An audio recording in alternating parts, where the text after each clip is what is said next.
Hey everybody, how's it going today? We've got a first Tuesday live immediately after Labor Day, which did not come as a surprise to anybody on this live stream at all. Jack, what did you do this weekend? Anything fun? We cleaned a massive amount of duck shit off of our porch. Cleaned up the porch, and we have given the mother with 6 Muscovy babies that's shitting all in the garage another week to get her babies totally up to speed and out the door. Cool. And, John, anything fun? Oh, sorry, go ahead. That was about it. Like, we also had like the one mother, there were 2 mother Muscovies in there, and one of them like disappeared. We don't know where she went. And so like we have one mother, and I didn't know they would do this so quickly, but she adopted the other babies. And they're probably 4 weeks apart. I mean, they've got like half-grown ducks and itty-bitty ducklings all with one mommy. So I just thought that was cool. So we had geese take over. We had geese that stole babies from the ducks. And you would see 2 geese running all over the place with 20 or 30 baby ducks behind them. That didn't happen this year.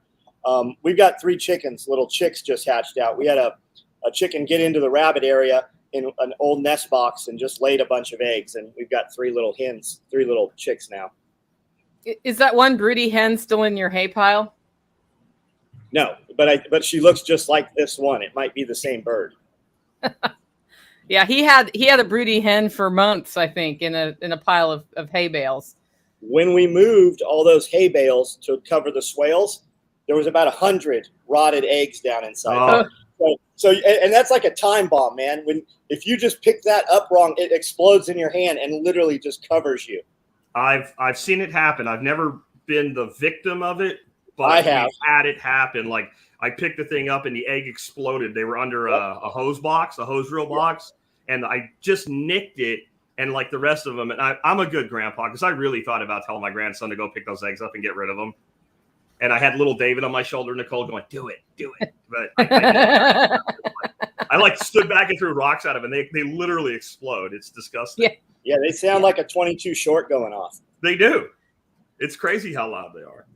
Yep. Okay, guys, for those who are in the live stream, do me a favor, like this video if you have not already done it. And if you know somebody who might be interested in this live stream, go ahead and share it out. Jack has just put up a banner saying we will never contact you for any personal information or private chat, etc. in the video comments. He's saying that because there are people who don't have anything better to do with their time than pretend they are Jack Spirko of the Survival Podcast and steal his graphics, pretend to be him, and then try to swindle you for Bitcoin. Jack does not swindle people for Bitcoin. If you would like to give Jack Bitcoin, there are many ways that you can do that. Jack, how can people give you Bitcoin if they just want to give you Bitcoin?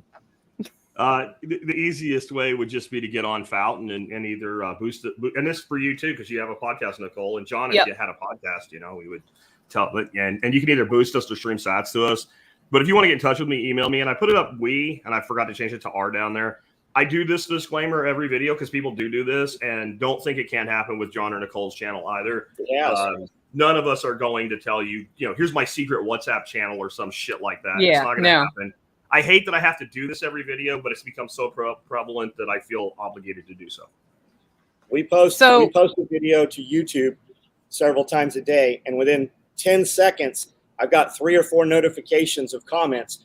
And it's porn spammers, and it's accounts that look just like my account. It's the same exact thing that's happening. And we go through and report them.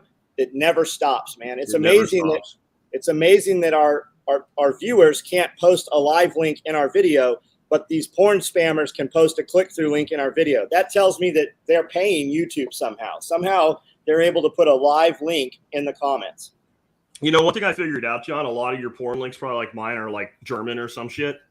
Yep. And you just pick some of those words in the comments and throw them into your filters, and like half of them stop. Got it. Anyway, Nicole. Yeah, a lot of them are German, and I speak German. I'm like, oh, there it is again. I know what that says in German. I'm not clicking that link. They say what it is. So back to the eggs. A lot of people ask, how do you tell if you find a random egg in the yard if it's good or not? And there's lots of instructions on how to float it in water, which can give you an indication. But what I have learned about eggs that are bad is if I put them near my nose and they're not open yet, and I go, I can actually smell the rot. And if you can smell the rot on the egg, don't do it. Just don't do it. Just be careful using that test. If you pick up one like John and I are talking about, and you're gonna, your hands those are usually smell. really light feeling though. Once they get to that point, right? Your hands will smell even after you've disposed of it. Your fingers will still smell after you've washed them. Don't even take that risk. Like if you come across, you're like, oh, here's this nest. I was wondering where those eggs are. Give those things to your dogs. Don't even mess with it. Even I just throw them in the woods. Even with that, what we started doing, I went and broke down and bought some of the ceramic eggs. And so my Bantam chickens are really bad at this, and they're agile, so they're getting up in my wicking beds and shit. So when I find eggs now, I put a few of the ceramic eggs there, and I take all the eggs away. And then they don't feel like I took all their eggs. Because if you do take all their eggs, then they're like, oh, fuck this. And they go to a new spot, and they do it all over again. But if you leave some fake eggs there for them, they keep coming back and keep putting their eggs there, and then you know to just collect from that spot. We also, with the eggs on the counter, we still take and crack them singly into a bowl before putting them in the pan. We don't ever, because there's many times I'll have 12 eggs in a pan, and that 13 egg will be a stinker or something will be off on it, So we always crack them into a small glass bowl first. Yeah, we do that too. When we're making like a bunch, we'll crack, drop, and then move over. And that way because sometimes you just find one that's got like a bunch of blood in it or something. It's not that it's bad. It's just like if you make scrambled eggs with a bloody egg, you make red eggs, and that's just. Yep. It's a little skeezy. It's not going to hurt you, but you're right. Like the thought of it, if I was hungry and I didn't have an alternative egg, I'd totally eat that egg. Yeah, but it doesn't present well. When you're trying to be a little chefy and all, and you bring your friends over, and they're like, oh, did you put salsa in the eggs? Yeah, sure. Yeah. Sure. It's got a nice iron type flavor and copper type flavor to it. Yeah. Yeah, exactly. Okay, let's go to the first. Okay, guys, first of all, in the comments, if you have questions or things you want us to address, please put the first few words in all caps. We will star those for later and circle back to them. And hopefully Jack and I won't get in a starring war, which has happened before, but we'll do that. We're going to go into our first article. Stars. I will leave it to you. I will do the stars. Oh, look. The super rich preppers planning to save themselves from the apocalypse. This article came out this weekend. I understand a few people have commented on it. It got my attention, and I read it, and then I sent it out to these guys thinking, hey, let's talk about this article. So the backstory is that somebody wrote a book, and he wrote a book about an incident that happened where he was brought out to a undisclosed remote location with a bunch of billionaires, we don't know who they are, who had built a series of underground bunkers to retreat to when society collapses, and they wanted his opinion on what tech to use to control the people they hire to be their security force against all the masses who are somehow going to know they have a bunker underground in the middle of nowhere in an undisclosed location when you can't pay them with money because the monetary system has crashed. Guys, what do you think of that? Jack's like rubbing his eyes. My head hurts. This article was more involved than I thought. I didn't get to fully read it. We were talking about it before we got on. Because there's other billionaires that have less crazy solutions here. But I just think, okay, so you have all these resources in your bunker so that you can survive. And you got these security guys that are going to provide you security. And if you don't feed them, just like you don't feed your animals, they're going to fucking die. Right? So how do you pay them? With the resources that you've stored up for them, like the fact that you're a billionaire and you're even asking that question, that doesn't occur to you, that your resources would be your currency, makes me question if this billionaire is real. That's how I feel about it. Like, is that real? Did that really happen? Because billionaires tend to understand, how to use leverage, and having all the food and all the water and all the shelter when no one else does is having all the resources, and the resources therefore are currency. And it hurts my fucking head to listen to it. Yeah, we're talking, I don't know if it's the same article, but I saw something yesterday, and they were saying, these guys have all these soft unit dudes on call or prior soft guys. What's to keep those guys from just showing up with their family, getting inside and, taking over the bunker? That's what a lot of the conversation was about. You've got these guys have literally so much money that when they take off in jets, they put a pre-runner jet basically out there to see where turbulence is, because the guy the principal in the actual jet, he doesn't want to have any turbulent air, right? We're just talking ridiculous money. But who knows, man? These are problems that none of us have. And it goes back to build community. I mean, know right now who you get along with, because if you don't get along with that dude right now, you're definitely not getting along when there's without rule of law or whatever. Yeah, I thought it was funny. Shows like rich people are scared, right? Like that in general. Like you might think this is new, but I kind of ran with some fairly wealthy people for a while, and all of them had some sort of concern about this type of thing. And I think it's because you have so much, you're so afraid of losing it all. Well, the other thing it highlights is that there is an opportunity for money to be made from rich people if you can provide them with solutions they will probably never need to protect themselves. There's a whole marketplace targeting billionaires on how to escape from society when it collapses, and it appears to be growing. So if you have an idea that might be a really good idea, you've got your target audience. They're fairly narrow and not too hard to figure out who they are necessarily. And there's a market there. There's money to be made that will help you with your own actual preps that can make your life better in the long term. I think you'd make a lot more money. You have all these survival shelter guys, right?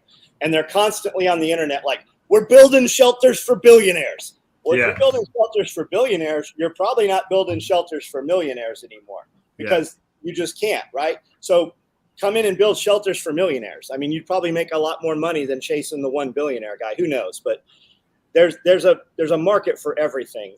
I'm of the belief that it literally doesn't even matter what you do. There is somebody that will pay you for what you do, and somebody to pay you watch what you do. I mean, there's disgusting stuff all over the internet people are paying to watch. So do something of value. I mean, I don't know, man. I don't have a bunker. No. Yeah.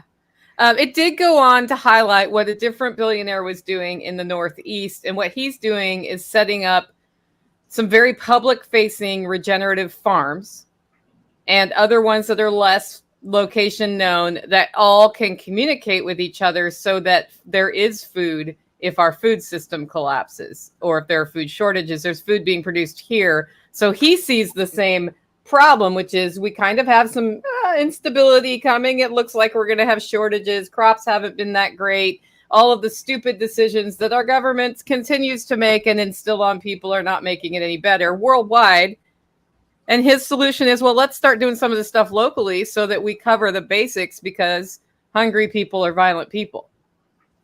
So I actually thought the article wasn't, it really started as a rich people are horrible and selfish assholes article, and kind of then went to, but a good entrepreneur finds a problem and finds a solution to it and then monetizes that. And so I thought, as I got into the article, it was a little less hysterical. It's back to what I like about that. It's literally my catchphrase for my show: living a better life if times get tough, or even if they don't. Because if I build out this whole series of regenerative farms and the world doesn't go to shit, I have an incredibly valuable asset. And if the world does go to shit, I have an incredibly valuable asset. Right? Exactly. So that's a smart play. That's why I'm not big on bunker mentality, because you've sunk all this capital into a tube in the ground. Because let's be honest, that's in the end, that's what it is. It's a tube in the freaking ground. And totally, if I didn't have, if I didn't need dynamite to do it, I would have a small in-ground shelter here. But it wouldn't be for zombie apocalypse. It'd be for those swirling clouds of death that show up every once in a while. I would totally be down with having that and putting some money into it. But you talk about these bunkers these guys are talking about. They're about multi-million-dollar bunkers. And I guess if you have so much money that you're sending a lead jet to make sure your martini doesn't fucking spill, maybe you don't care about money. But for the rest of people, which is even people that are worth a couple $100 million, I think they do care about dropping $2 or $3 million into a tube in the ground. It just seems that capital could be put to use. It also amazes me, all these fuckers, they claim that they're so concerned about the end of the world from climate change, and all their damn properties coastal. I mean, if I was trying to set up a hardened place, the guy in New England, you're up in the mountains, right? So you're above sea level. Maybe he walks his walk or whatever. But I think somewhere in the interior of the United States, like Montana or Wyoming or Idaho, would be a good place to kind of set up and build kind of that regenerative type of system that pays off no matter what. I don't know. I just don't see a lot of consistency. I'm sorry to get to read it because I will go read it after this is over. Well, after today's over, because today's going to be long. Today's long. Because, Tuesdays are long when there's no Monday. But like that seems like a credible solution to me. This bunker mentality's never worked for me. It just doesn't work. You're going to die. In the end, if you go in a tube in the ground, when society collapses, eventually you're just going to die down there. You know where you can dig a bunker, Jack and Rebecca? Tennessee. You can dig bunkers in Tennessee, and we can just call them root cellars. Yep. I want to see what happens to the prepper universe if Jack Spirko moves to Tennessee. Preferably East Tennessee. We'll have East, Middle, and West covered. There's going to be a disturbance in the Force if that ever happens. Yeah, right? and Billy Bond. It'll be like this new Jedi battle. The Sith. John will be the Sith.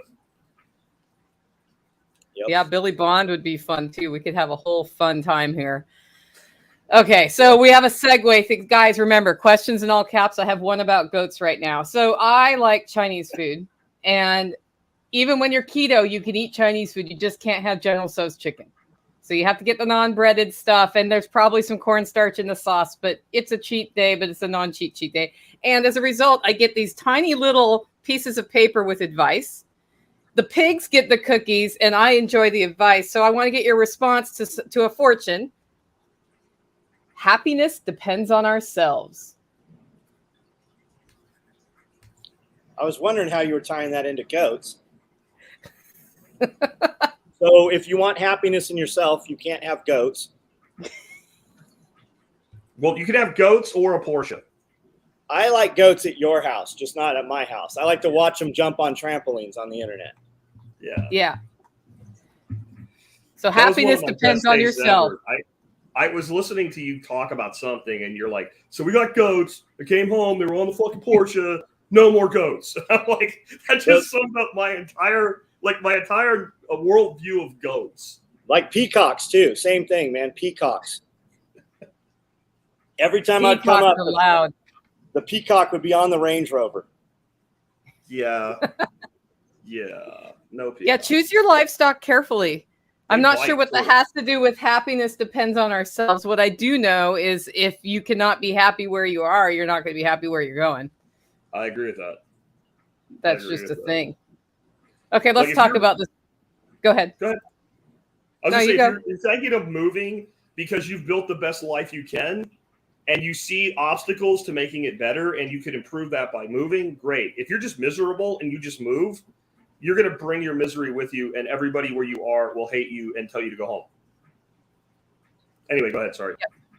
Yeah, well, and that's the same as if you hear yourself saying, I need help with X on chat.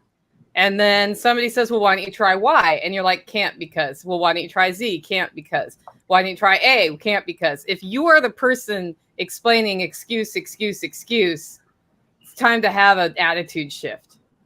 Yeah. Because I see that all the time in our network. Somebody new will come in and with Icantium, as Jack likes to call it. And everybody's like super helpful in these networks. They want to help you. Oh, you need to figure out your squash bug problem. Well, try this, try that. And I swear they must be dying because everybody's telling them all of these positive things. And then they go, I can't. I see 3 I can'ts. I start contacting people privately in our groups and saying, stop talking to that person because they won't. There's no point. They're just getting attention. Doesn't matter. One morning you wake up and you're no longer in the group. Yeah, that happens too. That happens a lot. I didn't break any of the rules. Yeah, you did. There's some unpublished Icantium. Exactly.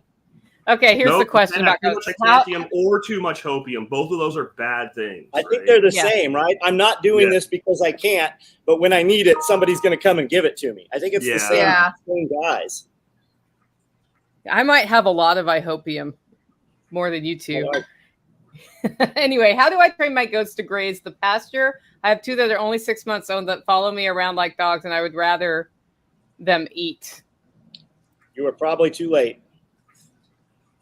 That's like your livestock guardian dogs. As soon as those are pets, they're not livestock dogs. They're pretty delicious when they're 6 months old. You're going to have to fence them and contain them. You're going to have to contain them where you want them to stay, especially if they're following you around. They're following you around because you love on them or you have the feed bucket or whatever that is.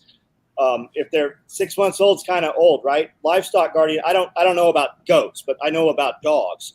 And as soon as you start taking those livestock dogs inside, they are never going to be the same livestock dog they would have been. They need to bond with those animals, and those goats need to not bond with you. Our goats, while we tried to be friendly with them, they would run from us, right? If we had something really good, they'd come over and kind of get close and eat from you. But you're going to have to contain them where you want them at. And if you're doing it to develop soil, you need to contain them small. We just did a sheep tractor. It's 10 by 20. It's on big casters, and we move it twice a day. And when we move it, the area where those 4 sheep were is kind of yellow, and there's a lot of sheep poop right there. And we drag it, and 4 days later, all that area is all greened up again and starting to grow. And the grass that's growing back is not the same stuff that was there. Same with our rabbits. When you look where our rabbits were, it's this great looking grass. You could probably mow it. It's the stuff I want, right? What was there? A jungle of weeds. I couldn't even tell you how many different types of plants were there. But as it passes through those animals, it becomes something different. Yeah. Yep. That definitely works with the goat thing. Like Nick Ferguson did a segment last week, or a week before last, on goats and electric fences. And I literally titled his segment, Raising Goats Through Using Terrorism. Right? So, or terrorism for goats or something like that. Because what he said is you need an electric fence that is so hot that if that goat touches it one time, it will be absolutely terrified of it. It will be terrorized, and it will never, like, if it sees a wire, it's like, And he's 8 like, joules. 8 right, joules. Yeah, he's like, that fence needs to be on all the time, never turned off, in case one of them has a slow moment and says, I wonder. And like, if you do that, then they'll stay contained. But I think that's a big problem. A lot of people using electric fences. 2 things. They're not using a hot enough fence. And number 2, they shut it off. If you never shut your fence off and you're using the kind of fence we're talking about, you will never have weeds on your fence that ground it out, because when those little bit of weed gets up there and touches it, that fence is sitting there going pop, pop, pop, pop, and it'll kill those little bits of grass and weeds. Like, anybody thinking about this, go watch Greg Judy, his interview with Justin, what's his name? Rhodes. Justin Rhodes. And then instead of goats, do sheep. That's what you should do. And Greg Judy will tell you, even with the sheep, if he has a sheep get out past, and he uses a single strand wire, Greg will tell you that if he has a sheep gets out, he puts it back once. When the sheep jumps out twice, that sheep is no longer in existence. He will tell you that he believes that is at its DNA level. He does not want that goat to reproduce. Well, and that's something. Happen, it will teach the other sheep how to do it. Yep. So what he said is, like, you'll come there and there's one sheep outside of the wire, right? And then if you just stick it back in and you don't 30-06 it, the next day there's 3 sheep, and then the next day there's 20 sheep, and then the next day there's 50 sheep. So you're basically killing the one smart enough to know to jump before they teach the other ones how to do it, because it's mimicry, right? And I'm going to go back to the goat question, because I have goats and I've had them for 6 years, and I've had them on my roof, and I've had them on people's cars, and I've had them eat things I don't want them to eat, and now my goats are contained. I've never had a problem getting my goats, even though I have a very friendly goat, to eat pasture or browse. They do prefer to browse through the underbrush to grass, but they will eat grass if there's nothing else. John's right on. You got to contain them to a. Froze up there. I've seen Nicole take. Nicole has collars on her goats. I've seen her. I do. Oh, that's back. Yeah. Oh, sorry. So anyway, they will follow you if you let them. You've got to contain them. To train them on electric fence, take 4 candle panels. I've learned this from Nick Ferguson. Put those up. Put electric wire about 3 inches away from that on step-in posts. 3 strands, so 1 down low, 1 at goat nose, and 1 up high. 8 joule charger. Get them in there. Turn that on. They will hit the fence. They will charge forward, hit the barrier, and bounce back. And then over time, you bring that electric fence in. And once they start pulling back from the fence, that's when you can contain them with electric. And then, as Jack said, always leave it on And in Tennessee, the weeds do not get zapped by the 8-joule away to oblivion. So you do occasionally have to weed whack under the fence line, but you rotate that around and they're goats. They are meant to eat vegetation. It's exactly back to it's you letting them not eat the vegetation. Stop feeding them goat grain. I don't think she has a problem with them not eating the vegetation. It's that they want to follow her, so they're not where the vegetation is. Yeah, they should not be let out. No. If you want to go love on your goats, go into their pasture and love on your goats. And yeah, never let your livestock guardians inside. John's right on that. Like, I love my dogs. My dogs are pets. They come in. My livestock guardians do know how to sit now.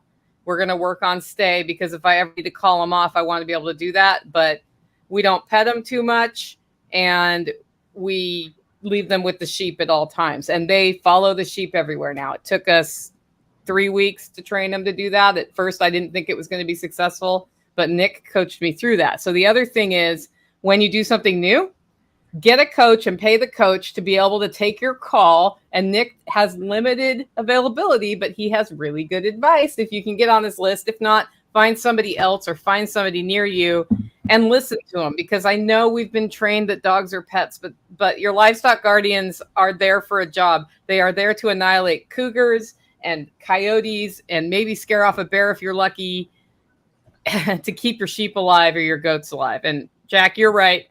I like sheep better than goats now. Do you have cougars?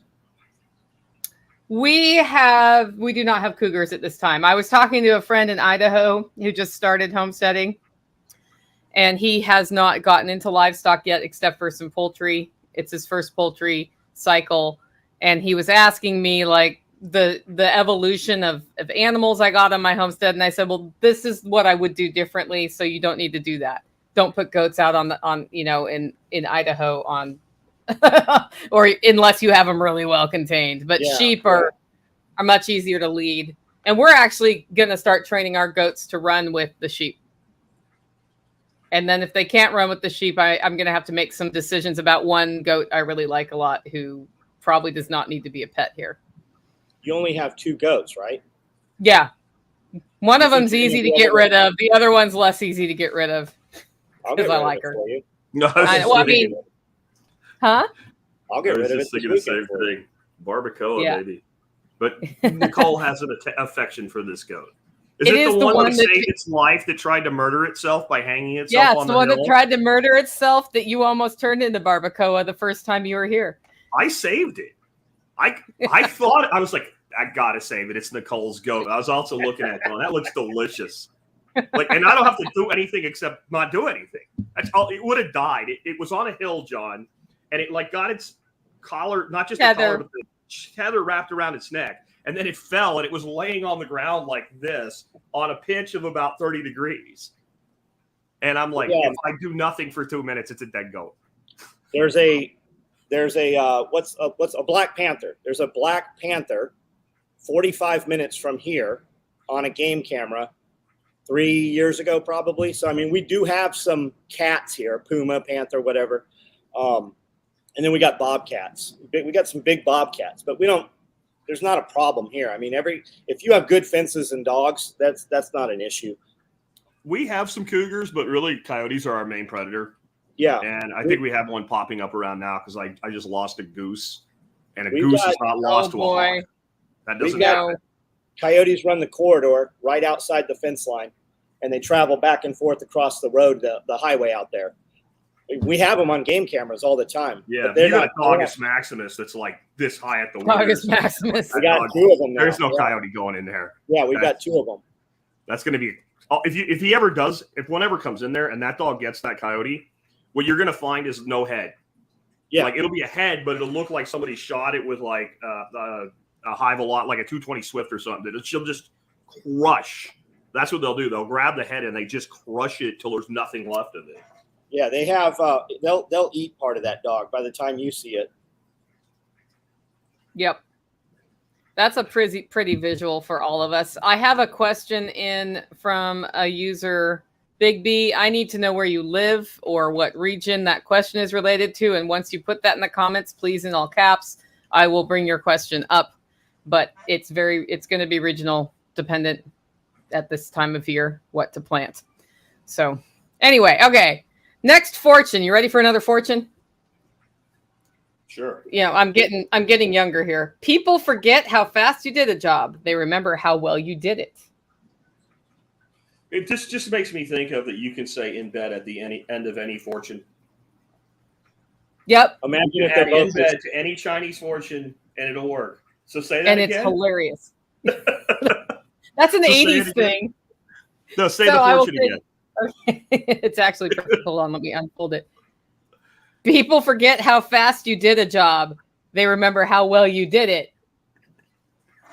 Jack, say it. Say it. I know you want to. Oh, no, I don't have to. It's better not to say it now because everybody's doing it in their head. And it's better in their head. It's like, not completely revealing the thing and letting the mind go there and twist that. So I think there is something to that. If you think of it from like a contractor's perspective, it's true, but it's not. Like if you tell me you're going to be in my house for 2 weeks and it's 5 weeks and you're still in my house, I'm not happy. But if you have to take a couple, 3 extra days to make sure, and I know you're doing it for quality, then I'm happy. Right. And I think that's not an absolutist, but there is some truth in it. In the end, I'm going to remember every day. I'm going to look at the work you did for me and I'm going to see if the quality's there or not. If I look at it every day and I'm angry, even if you came in on time and under budget, I'm still pissed. So I think it sways more one way than the other. I think I brought this up because I'm pretty sure John Willis doesn't necessarily agree, but I'm curious about his opinion on that. What's that? The fortune is it doesn't matter how fast you do a job in the long run. People don't remember how fast you've done a job. They remember how well you've done it. Yeah, my reply was imagine if you did both. Yeah. Yep. Because the first one's a good way to go bankrupt, isn't it, John? Like if you don't be there, I tell guys all the time, they're like, hey, I want to move to Camden, right? What jobs? There's no jobs here. But if you're a handyman or a trash man, or a guy that if you have equipment that will do equipment work, show up when you say you're going to show up, find out what your market is, and stand out by being the guy that's more expensive. I'm going to take whatever the average price, I'm going to add 10% on top. And they're like, well, this guy gave me this quote. Yes, but I'm the dude that showed up when I said I was going to show up. And Monday morning, I'm going to be here at 6 a.m. or 7 a.m., whatever we agree to. And I'm going to leave you with exactly what I said I was going to leave you with. And for that, you're going to pay me the asking price and you're going to immediately refer 2 of your friends. You're going to literally text before I leave and text 2 of your friends and show them photos of the job I just did. And that's going to be the dude. Yeah. I got a friend that started a trash company. He's driving around in a beat up half-ton Chevy truck with a dog kennel in the back of it. And he's picking up people's trash bags. $7,000. $7,000 cash bit. Like it's money, man. And there's people in the area all over the place that can't, because there's such an infusion of people moving to these small towns right now. That's just, I would be a trash man. Like that sounds like my kid and I were talking and he was saying something. I go, man, you want to make money? Suck it up for a few years and be a trash man. You can listen to podcasts. You can verbalize your thoughts into your phone as you're doing it. And you're literally just driving, and I'd get a nice truck. I'd get a truck with AC, and I'd stand out, right? I'd have good signage, and I would, if there's bags ripped open, I would pick the trash up, right? I would take every piece of trash and just do a better job than the other guy, and I would cost more. There's a lot to be said for that. I have always struggled since we moved here to find a decent handyman that stays decent. When we lived in Arkansas, I found a guy named Daryl. He did not have another brother named Daryl. It was just Daryl and his other brother that wasn't Daryl. And we gave them everything that I wanted to look better than I knew I could make it that was available for 3 years. If we had a job, I'm like, dude, when can you come out and take a look at it? He'd come out. I'd say, give me a price just to know whether I really wanted to pay for it or not. I never once haggled with him on price. I never once, once he did one job for me, like, you have everything. I have so much shit that I need done on my property here that I just do not have the time to do. And I've been through like 5 handymen in 9 years. And what happens is they show up and it's like dating, right? Like they show up on time, they bring the flowers and the chocolates and all that shit when they start dating. They're always there on time. They always do what they say they're going to do. And then every subsequent job, the quality it's like they take you for granted that, hey, I got this person as a customer now. And it doesn't work that way. The person that can be consistent and learns how to, this is the other thing, like all these businesses you're talking about, John, you have to know when to say no. Because if you don't say no to anything, you're going to end up spread too thin. You have to know when to say no. I don't remember who said it, but some billionaire said one time, the successful people almost say no to almost everything. Yeah. Yeah. We get some really successful people say no until they have such a high offer that they make a ton of money on it. Yeah. We get kids that move here all the time and they just walk through, I'm here to work, right? And they do what it takes to get the job, but they never do what it takes to keep the job. Like when you work, like we'll pay you, but you have to always do a little bit better. And like I got a mechanic out here right now working on sewing machines. I pay him $100 more than he asked for every time he leaves here, every single time. Because when I call him, I want him to stop what he's doing and come fix my shit. And he does. What's on what? Sewing machines. Oh, I thought you said soda machines. I'm like, what friggin' business are you in now? Sewing machines. Okay, that makes perfect sense. All right, sorry. That does not help the network get skinnier. We have had Pepsi, Dr. Pepper, and 7-Up have all been here. They send their guys in, and they're like, hey, we want to put a vending machine here. You can make this much money. I won't do it. I don't want my employees I don't want them having soda. We feed them breakfast. We feed them lunch. We've got Berkey filters here. I'm just not going to contribute to the soda. Well, this is earliest entrepreneur things did involve a soda machine. It was totally illegal, and I will tell the story if anybody wants to hear it. I think you should tell the story. I know the story. It's a good story. Go for it. So I was like 16 or 17, and I had a source for beer. I was the beer guy in school. And I was up fishing with some buddies of mine. And this soda machine right outside of where we were fishing stole my money for like the 87th time. And like the people that owned it didn't give a shit. So we ended up throwing a soda machine in the back of the truck and stealing it. Then we took it and we put it in. We had a thing called a shanty. It's like a shed, but it was more like an old house at my grandmother's place. So I took it downstairs and I used one of my dad's old mine drills and I drilled out the lock. And we got all the money and the soda out of it. And then we figured out how to change the price because it was back then sodas were 50 cents. So we changed it to $1 and we filled it up with Milwaukee's best beer all the time. And like, if you wanted a beer, you come hang out with us, but you go buy the beer for $1 individually, one at a time. Right. And then like when people showed up that wanted to be like, basically we did it initially because people were leeches. They'd show up and like, I'm only going to drink a few beers and they'd give you $5 or whatever. And then that was the guy that was tanked out on the floor. $1 a beer, man. It's only Milwaukee's best. You're 18. You're lucky you can get a beer. Shut up. And so it ended up being like a cash cow for me. And I don't know if it's still there, but when I went home from the Army, when I got out, it was like 4 years after I left, it was still there. And then when we moved up to Pennsylvania, it was still down in the basement.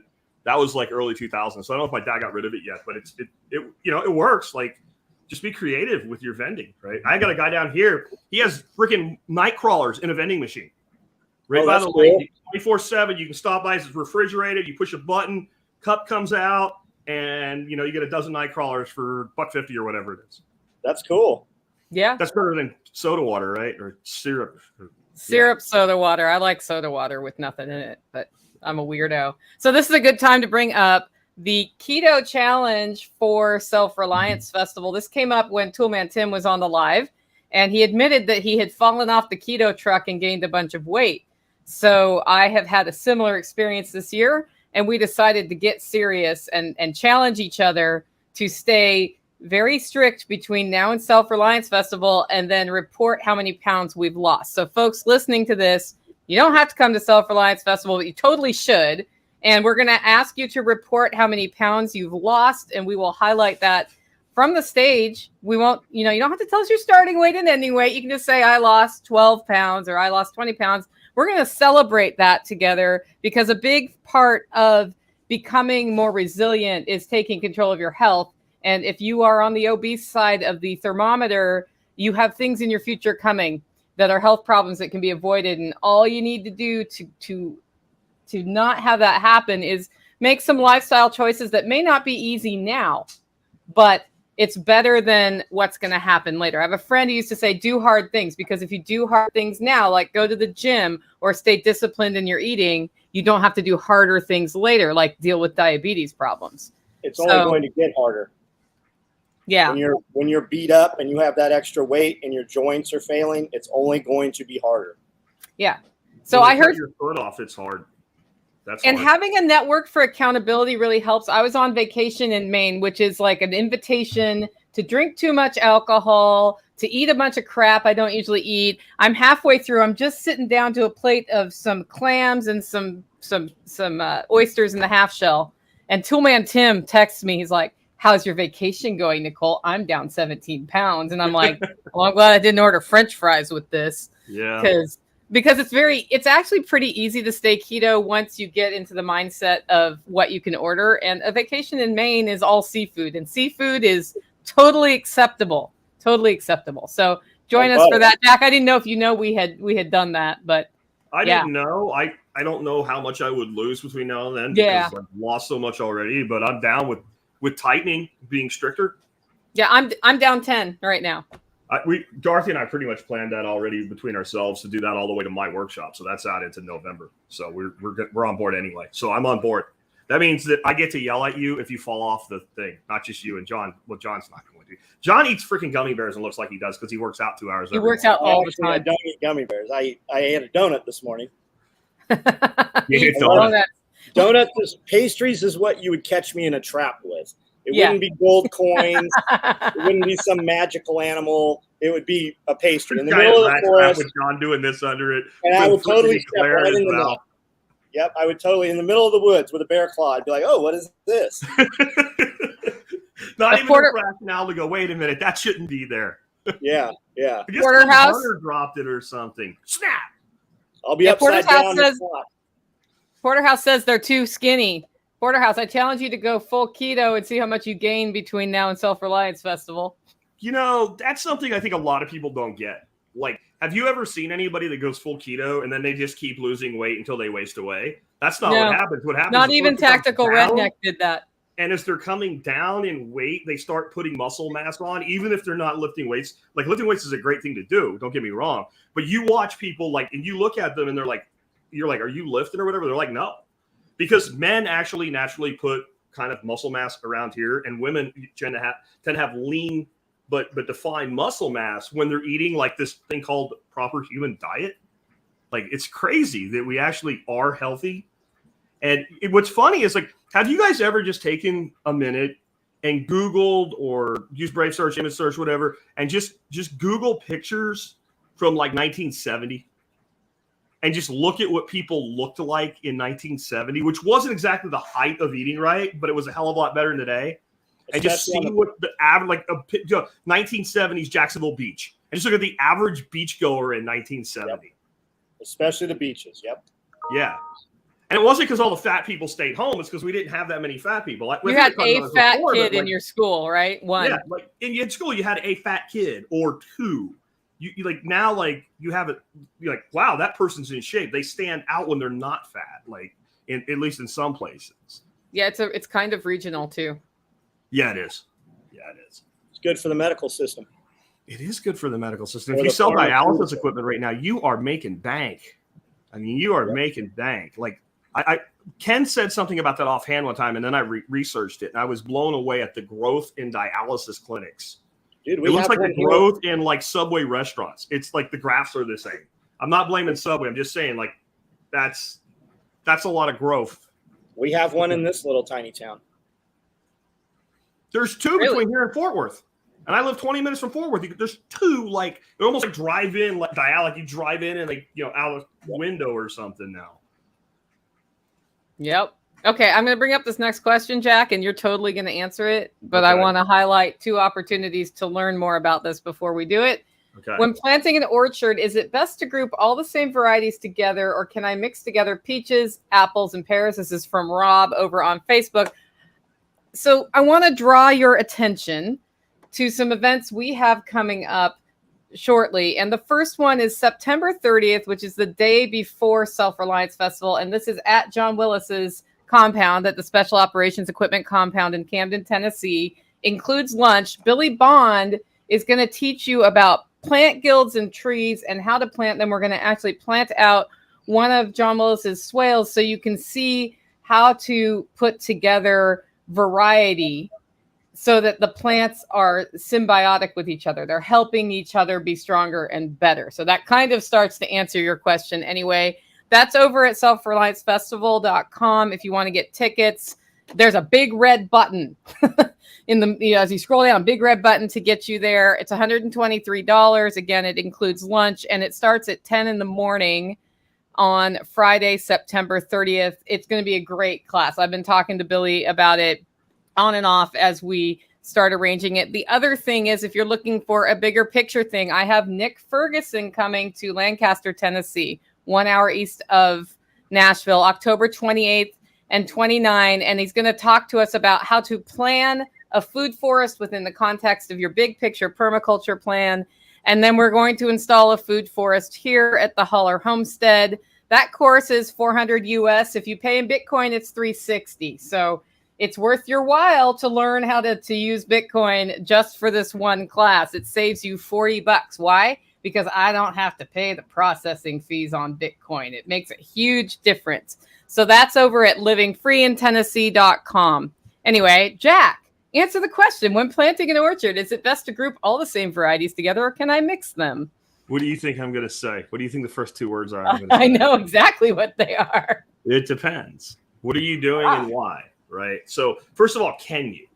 You can mix up everything, like, because that's how nature does it. So there's no need to do groupings or whatever. In fact, it's probably a bit counterproductive. The best resource I could recommend for understanding how to build a permaculture orchard is a movie called The Permaculture Orchard by Steven Sobakayak. And I've got a link. I put it up in everybody's chat feed.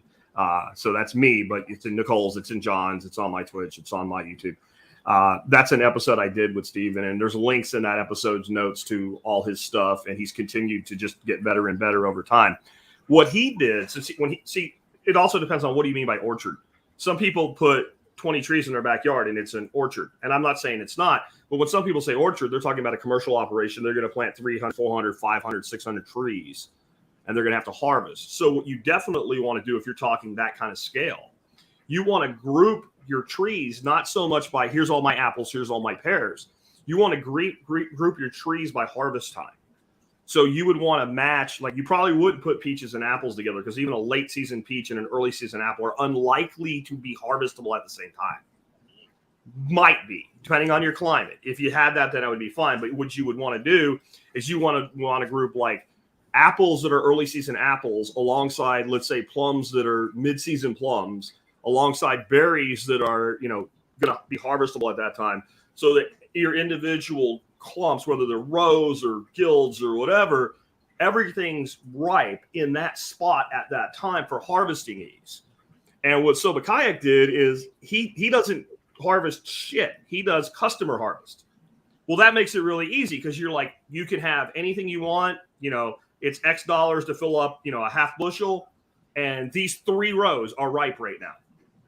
Where if you had to go through, then your customer has to know that's actually ripe, that's not actually ripe. They're pulling shit off that they shouldn't be. So you're able to organize harvest either by labor or by customer to a zone specific thing. If you're doing a backyard permaculture orchard, just plant your shit where it fits in and don't worry about it. Because bees fly. They actually do. So that's what everybody's always worried about. They want their apples to pollinate or whatever.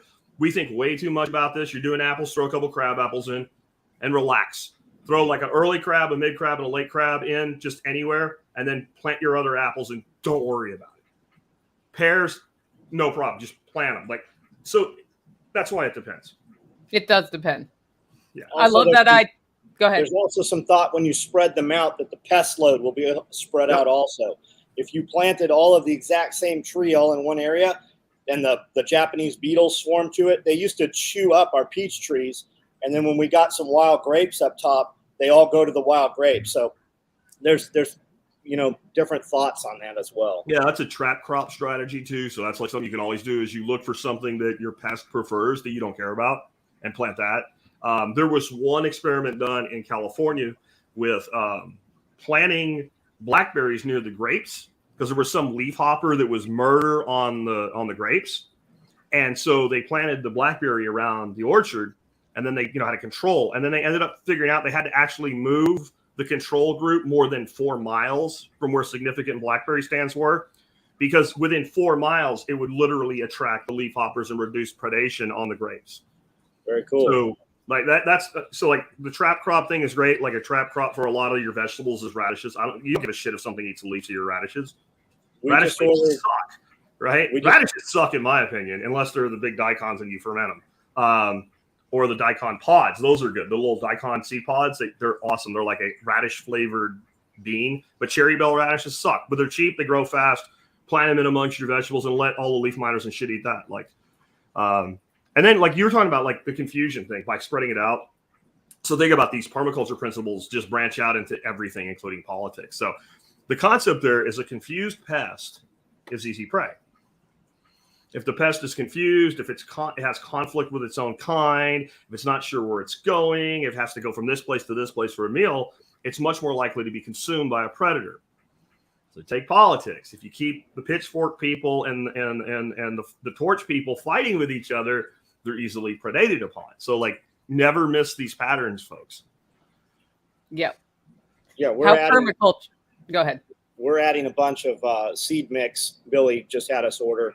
It's a pollinator blend. So it's going to bring in bees and it's going to bring in butterflies and all kinds of stuff. And that's going into these swales. The swales that are planted are 30 inches tall. So we're going to chop and drop all of that with electric hedge trimmers.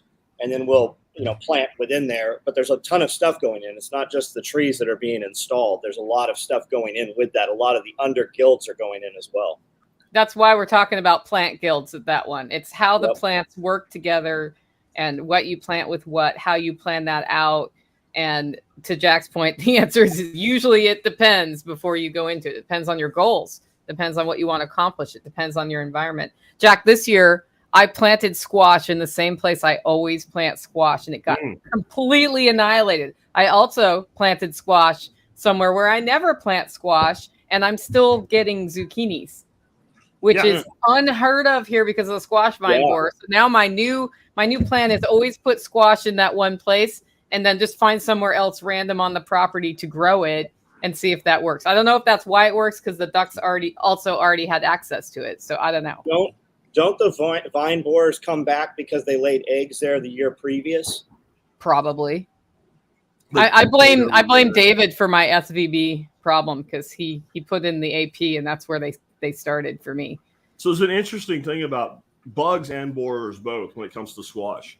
Yeah. They are the devil for home producers. Commercial squash production operations don't even care about them. Yep. Because if you have enough squash, they're not a problem. It's when you have 2 or 3 squash plants and they just kill them. Even the Tromboncino, they will eventually kill. I got a pile of these things. It's like I have them laying around the house, right? I got a pile of these things this year, but the plant, they still did kill eventually. Yeah. Can we make like a little musical instrument out of these, Nicole? Probably if you could dry that properly. Yeah, I don't think you can. We have music at Self-Reliance Festival this time. Annie and Toby are coming down. Remember them from your workshop? The couple that play. Yeah, they're coming down and playing. They could probably put something together. The Tromboncino. The Tromboncino. What do they call the 4-string thing? Oh. Medieval. No. The Dark Ages. Dulce something. Dulcimer? Yeah, like a Tromboncino. Like a mountain dulcimer. That's a mountain dulcimer. It's a Bacino dulcimer. Yeah. So Evan Dixon, the flame weeder. The row house we have out here is Farmer's Friend, and they make a badass flamer, right? It's for flaming beds, basically, and burning out what you had there. I use torches all around the property early season to burn stuff off. What you will find when you start using that torch, you will have a whole series of weeds come in behind them that were not there. Shit you have never seen before. Yes. I still continue to use the torch. I torch for a couple hours at a time, listening to podcasts, and I'll torch it off. Another key to that, too, is when you have early season like grass coming up in gravel, I use it all over the gravel. You need to torch it before the seeds are there. Yeah. Before that plant makes seeds, decimate it. It seems like when the seeds are there and I torch it, I get a lot more of it. Yeah, you will. On that, like this is why people like Alan Savory go in and do grazing. They put no seed down and they build this lush pasture, never throwing a seed down. How does that happen? The earth is a seed bank. There are, in a square foot, there are more seeds sitting there waiting to germinate than you can imagine right now. I don't care if that's been bare forever. And there's 4 primary germination triggers. And fire is one of your primary, compaction, disturbance, fire, and heavy moisture. Those are your 4 primary disturbances that will cause germination of those seeds. So there's seeds in any piece of ground that literally fire is their germination trigger. And they tend not to germinate unless there's fire. They are nature's reparative mechanism. So when there's a forest fire, there's something to grow so that the rest of things have something to work with over time. So compaction is the same type of thing. So if you compact soil, you know what you're going to see germinate? You're going to see like dandelion. You're going to see docks. You're going to see anything with a big taproot because that's their germination trigger, because that's what they fix in a disturbance. If you have a loose soil, then what you're going to find germinate are hair root plants, because that net holds that ground together until other plants can germinate. So anything you do will cause seeds that's already in the ground. I don't care if you bought the dirt from some place that says they sterilized it, will cause seeds that are in the ground that blew in, bird shit, whatever, to germinate. Bill Mollison's old thing was digging causes weeds and weeds cause digging. So stop digging. Right. and I think that you can't be absolutist in this. And like the weed flamer, that they work really great as long as you stay on it. But just know anything you do will make something germinate. Grazing will trigger germination. Not grazing will trigger germination. Compaction will trigger germination. Disturbing soil and loosening it will. It's just, that's how nature works. Yeah. If you want to learn a lot about how weeds work and different ways of remediating or setting up your garden space in particular to not have bad weeds, John Moody wrote a book called Winning the War on Weeds. It's a great read. I read it about once a year in the winter to remind myself to do things that will make my life better later. So just to throw that one out there as a good resource if you're having weed trouble, because he really dives down into things like, you may not realize it, when your grass does not have a seed head, there are already seeds there in the stem because they rise up through the Before stem. You see them, they're there, yes. Yeah, they're not always there. But so just by using your grass as mulch in the wrong way at the wrong time, you can introduce grass into your garden and hate your life. I see because people you don't want grass time. in your garden. Another thing that'll help control weeds is actually fertility. Nicole, yeah, I don't know, were you coming here before we ended the scourge of the sandburrs?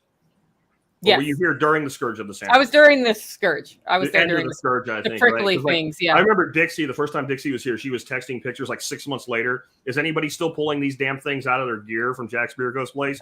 We had these sandspurs, they're bitches.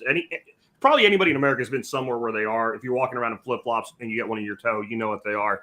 They sucked.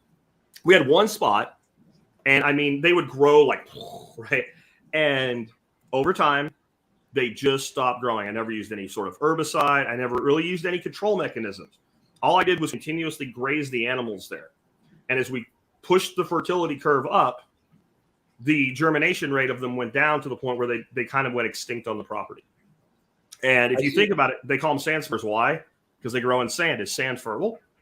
No, right? It takes a lot of work to make sand fertile. So a lot of your weeds can be controlled just by raising your fertility. The other side of that is some other weed, which is just a plant you don't want, will like the fertility and will grow. But you'll find that the weeds that are most troublesome are most effective in infertile and stressed land. And that's because they have to be. Like, what the hell eats a sandspur? Right? If you have this lush, delicious thing growing where there's no fertility, there will never be any fertility, because before you build a network of soil food web, it will get decimated and wiped out. I see people all the time say use grass clippings, around for mulch around their stuff. Anytime I've done that, I have planted an entire patch of grass. Any place we have ever done that, I have better grass than the grass I mowed from. We've also been taking all kinds of grass that's growing in the gravel and hand pulling it every morning for about an hour. We're taking that, and we took that whole area up top that was just raw mud and dirt, and we put all those weeds we pulled there, and about 30% of them rooted and are now growing. And now we have that mud is now covered with grass. That's awesome. That we pulled out of the gravel. That's awesome. Yeah. Grass clippings, you either you put them on ground that's bare that you don't want to be bare, or compost it. Grass clippings do not go directly into the garden unless you hate your life and you want to have a grass garden. If you want a grass garden, go ahead. Like if you want to plant something in a garden that will choke everything out and you can still grow vegetables, plant white clover. It only gets about that high.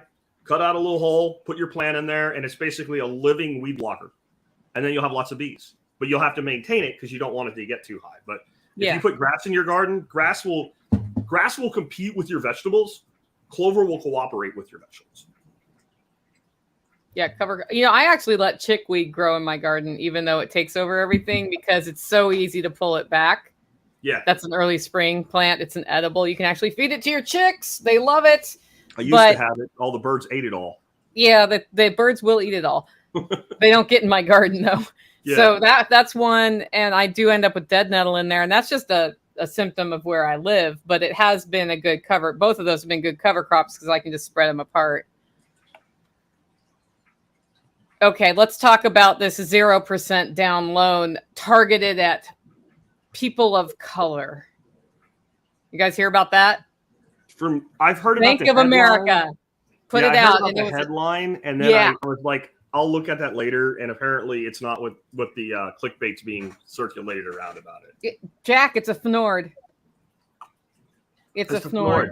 Bank of America issues loans, 0% down loans targeted at Black and Hispanics, is what the headline said. And I was like, that sounds like I can't get that loan, Nicole. That sounds like if I go, they're like, you're not Black or Hispanic. Yeah, you could totally get that loan. You know why? I could change my name to Spirko. No, because it's targeted at neighborhoods most likely to have higher percentages of Blacks and Hispanics in the households. But if a white person wants to go in and get a loan in that neighborhood for 0% down, they also qualify. So it sounds like it's loans that incentivize the restoration of neighborhoods who are in decline. Correct. Oh, that would not get anybody to click. They totally got it right for clickbait, but that's because it's a FNORD. So I'm curious how that would work here. We're the most impoverished county in Tennessee, but we have very, very few people here other than white people. So I wonder what those numbers. We also don't have Bank of America here, but yeah. So I don't know if they're going by zip code or not. I know. So I lived in Portland, Oregon, in the part of the city originally that was not considered safe because I could afford to buy a house there. And what they did there is they locked our property tax rates. So you buy your house is tax assessed at a certain value. They can only raise the tax assessed value of your home 4% per year. And they declared our district a blight district. That's what they did. Only 4%. Only 4%, yeah, as opposed to 20% I just got in Nashville, Tennessee. Right? We have a 4% limit per annum in the state of Texas, period. Yes, I wish we had that in Tennessee. Tennessee needs to do that because that's a really good way to force the elderly out of their homes who are, into their retirement money, and then your home goes up 100%. That's the other thing we do here. 65, your property taxes lock. Yeah. Unless you sell. If you sell and move, it's off. But if you stay in your home, it's not 4%, it's 0. Whatever your property taxes are at 65. And it can be either, if you're a married couple, if one of you is older, the day you turn 65, it's a lock as long as your name's on the property, and it will never go up until you kick the bucket. Yeah. And Jack, I don't think you would qualify because I think they also have income requirements, like lower income requirements for the applicant.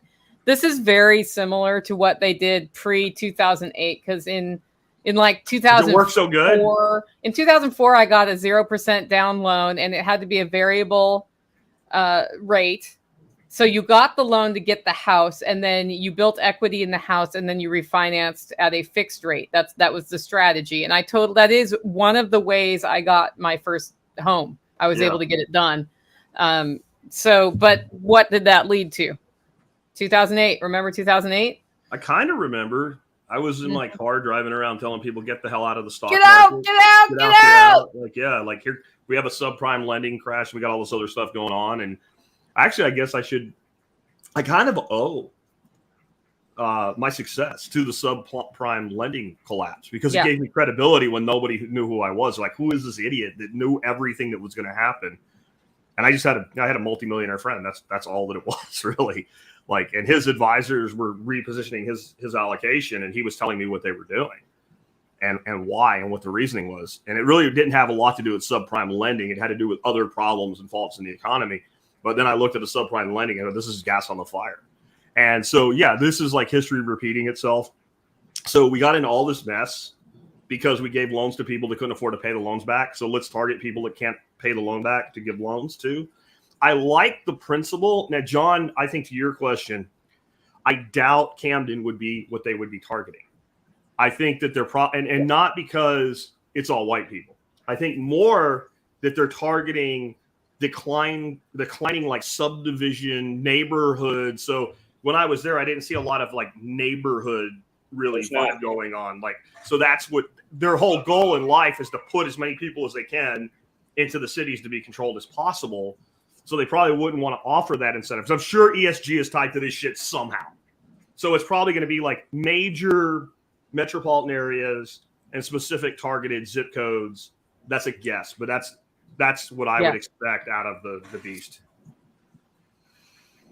John, did you have something to say? No. Okay. So let's do another fortune in that case. Uh-oh. Yeah, I got 5 questions banked, but all right. Living with a commitment to excellence shall take you far. Actually, it said ye. It did not say you. It said ye. It shall take ye far. Living with a commitment to excellence will take you far in bed. See? In bed. It will. Yeah, it works on every. Okay, guys. So if you want to get a fortune in, you can do that by mailing your Chinese fortunes to my P.O. Box, which is P.O. Box 119, Buffalo Valley, Tennessee, 38569. I love bringing these up. I do eat Chinese food once in a while, but probably not enough to have them for every show. So if you get a good one, mail it in, man. Mail it in. Nicole Sauce is my name. Send it to P.O. Box 119, Buffalo Valley, Tennessee, 38569. I also put it up on the screen for folks to see. And if you go to my website, hollerroast.com, I believe that mailing address is in the footer. So, you know, if is that where these people mailed you those? That's where these came from? No, I got those this week because last week, my first week back from vacation, got a little tricky and I ended up getting Chinese food one day. And the Chinese place where I get food to go throws in handfuls of cookies. And then we feed those to the pigs. But I always have to read these fortunes because I get way too much fun. Yeah, so don't send me the cookie, just the fortune. The fortune is only activated if you eat the cookie. It doesn't apply. And, I know. And for all you guys that are sending Nicole cookies, I'll take $5. Just put $5 in the envelope. Send $5. I'll also take silver or gold. So send her your cookies, and I'll take the money. So I'll even read your note on air for $5. All right. John's going to get a bunch of $5 donations. What cover crops? Oh, super chats are enabled on YouTube. I'm soliciting my own money now, right? Yes. Super chats are enabled on YouTube. That's just for me, by the way. All 3 channels. Yeah. They're not. Or somebody said that. Okay, I see. Yeah. John, you have to go into your studio and click monetizing on these before the show. You can. Yeah, so super chats are on all 3. Go for it. If you like what we're doing, kick us a super chat. We won't complain. We'll probably highlight your comment with that if you do it. Buy us a beer. At Self-Reliance Festival. You can get your tickets at selfreliancefestival.com. What cover crops do you recommend planting this time of year? I'm trying to expand my garden. I tried to get them to say where they are, but I never got an answer. So assume they're in Tennessee, Jack. What cover crops would you plant in Tennessee at this time of year? So he specifically said that this soil's nitrogen efficient, high in phosphorus. So you want a nitrogen fixer. So bell bean, winter pea, Austrian winter pea, something like that, along with something that will die off. You won't have to fight it. So an annual, ryegrass that you can buy a giant sack of for like $15. That would be, and then whatever else you want. Like I would include some turnip or daikon radish or something that's going to rot in the soil. And that would probably, for a garden, that's probably all you would need. Now, the term cover crop just gets constantly tossed around. And so maybe cover cropping is a good strategy. Maybe it's not. Like if you're talking about a couple garden beds, get an assload of like, I don't know, really good organic fertilizer that has nitrogen in it that will build your soil food, whatever for you. Like, I don't know, Dr. Earth, you could totally get a discount if you were in my membership on 10% off, and like lay that down. And then go to your feed store and say, do you have any rotted, nasty, disgusting, you can't sell it for full price, chicken feed, duck feed, whatever. And then buy a couple bags of that, and per bed, throw like half a bag of feed on it. And then go to get some cheap tarps and just tarp your freaking bed. Maybe throw down mulch like straw or leaves, but not grass clippings, and just tarp it. And just tarp that for the winter. I need to put up a picture. I've got 3 of my 4 beds right now because I had such a bad year. 2 of them are clear plastic to see if Nick Ferguson is right, and 1 is my good old standard black tarp. And I'm going to plant those for a fall garden. And I believe that like the easiest solution is often the best solution. So cover cropping to me is more of a strategy with pasture development, or I want, like when you guys did your swale workshop, I want to lock that swale in so it doesn't erode before everything has a chance to get established. I'm not saying I don't use cover crops in gardens, but I'm saying that like if you do that, then you have to worry about it surviving. You have to worry about killing it, whatever. If you just want to put your bed to sleep for fall and winter, and you just cover it with a bunch of good shit for the soil and tarp it, when you take the tarp off and you pull back your mulch, there's going to be like all these wormy guys hanging out down there. You'll be able to stick your arm down like that deep into the soil, and it's easy. Oh, water it before you do that. Water the shit out of it so it's nice and moist. If you've been dried out, don't tarp your bed dry, because then you're going to have really hydrophobic soil when you come back into those. Yeah, it'll suck. Yeah, it'll now suck back. The clear tarp is for solarizing. Yes. So when you pull the clear tarp back, none of that shit's going to be alive there, right? Because it literally drove it away or killed everything, right? Yeah. Yeah. So how do you get all the life back there once you pull the clear tarp off? Okay, so your clear tarp will totally kill everything about that deep. Okay. Right? About it, like a half inch. And so like right now, if you go under my clear tarps in the middle of the day and you stick your hand, you don't have to go under them. You can feel the temperature at the surface. It's cooking. But if you slide your hand in and go down 4 inches, the soil's cool and wet. Okay. Earth is amazing. So like, that's my thing with solarizing is it will only kill the things at the surface or the things that try to grow. And then the little top gets out and it gets baked. And it's like, you're out there clipping it every day. Mm-hmm. Where with the black, it's always worked for me, but I figure Nick might be right because it is going to kill off a lot of stuff in that first half inch. With the black, you get less germination, but you get total denial of light. Yeah. So and so I'm doing this experiment instead of going through a hole into spring. I just did this in late August. I kind of gave up, and I plan on pulling those back and planting them right before I come up to see you guys at the end of the month. So when John Moody solarizes, he digs around the bed and buries the plastic to keep it tight. Because if you get too much air, it becomes a little greenhouse and it grows all the things. That's what people usually do wrong with solarization. Yeah, there I can see that. It doesn't here. But it is a method to smother with the dark tarp versus solarizing, which is using the sun to bring the temperature up. What I do, and we did a homestead boot camp visit here where somebody came, and one of the things she wanted to learn was how to put in her first garden bed. So I showed her the lasagna method of doing it. And then we talked about layers. And I said, if you don't have one of the layers, do it anyway, as long as you have the mulch on top, because it doesn't hurt. We totally had bags of yucky feed around and used those. I put a layer of cardboard on instead of a tarp, and then more wood chips on top of that. That works really well for me to keep the it gets not all but most of the bodock, which is what I have coming out of the soil that's difficult, because bodock will hang on for a really long time. What is bodock? It's like any dock. It has that long taproot, and then so it's the one I have growing here. Okay, the next question is, would you think on this topic, shredded beet pulp with molasses would be good to mix into the soil? Yes. Yes. No need to elaborate on that. Nope.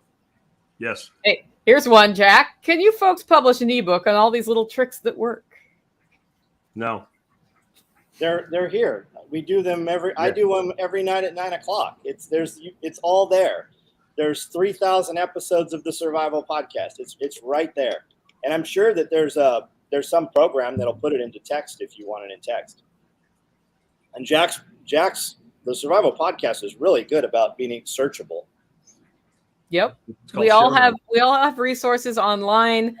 Where you might find some ebooks is at permies.com, which is Paul Wheaton's community. He has a bunch of resources. Some are ebooks, some are videos. And then Live Free Academy has been doing a lot of online trainings about a lot of different topics that drop a lot of knowledge. I was on the Homesteading on a Budget one this weekend, and Marjorie Wildcraft was on there talking about how to grow all the food you need in a small backyard.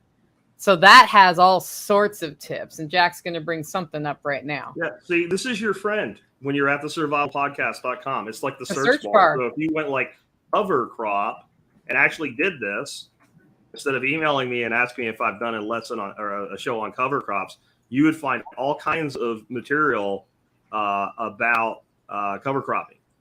Right? You would just find all this material that's just sitting there. Some of it's even actually in text instead of in audio format. So there actually is this incredible resources available that I've spent 14 years of my life building, and it's there and it's free. Jose, thanks for the super chat. Whoever's channel you sent that to, I'm glad you are finding it valuable enough to toss us a tip. Michael says, I tasted shredded beet pulp and it's very salty. Are we worried about that? I wonder why that is. Maybe it depends where that was grown. I would think. K-Bonk wants to know, does the cardboard break down, Nicole Sauce? Yes, it does. This is not something you do if you're trying to plant in that bed next week. But I put the bed with the cardboard to overwinter. In the spring, there may be some remnants left, but it's not hard to break it up to plant in. If I'm direct seeding, I may spread apart I spread apart the mulch that's still there so that the soil sees the sun and I get germination on things. So I'll add to that. When we've done cardboard mulching, we always take like a kiddie pool or something and we literally soak the cardboard.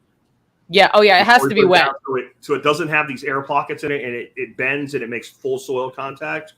And if you're in a really wet climate, that might not be 100% necessary. It's still a good idea. If you're in a climate like mine, like you will literally make that cardboard into like a hard cap preservative, and it will prevent penetration into the soil, and it will do exactly the opposite of what you're trying to accomplish. You can also take the cardboard and you can just cut a hole in there and plant through it. Yep. Should you want to use it as a mulch. If you have a lot of wind, it'll blow. So, I mean, we put wood chips on top of the cardboard. Yep. And that helps keep it wet, John. So it's cardboard, then wood chips to keep it wet so it breaks down. And the water will not penetrate the cardboard if it's dry. We just did a whole, as you come on the property, there's a bank there. We covered it in heavy cardboard and then poured wood chips on it with the skid steer. And there's no grass coming through there. I need a skid steer. You do. It also brings worms in, man. The worms love cardboard. Oh, and Michael says it was shredded beet pulp from Tractor Supply. Who knows where that came from?